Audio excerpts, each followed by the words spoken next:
নমস্কার বন্ধুরা, আজকের রেসিপি রুই মাছের ঝাল।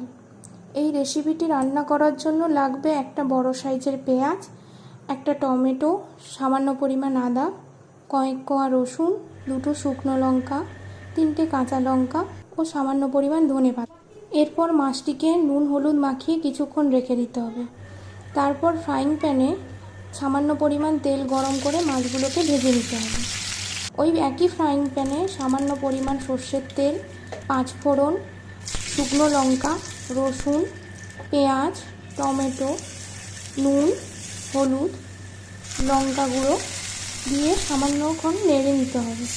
এরপর আদা ও কাঁচা লঙ্কা বাটা দিয়ে এবং সামান্য পরিমাণ জিরে গুঁড়ো দিয়ে কিছুক্ষণ নেড়ে চেড়ে জল দিতে হবে এবং জলটা ফুটে উঠলেই মাছগুলো দিয়ে দিতে হবে।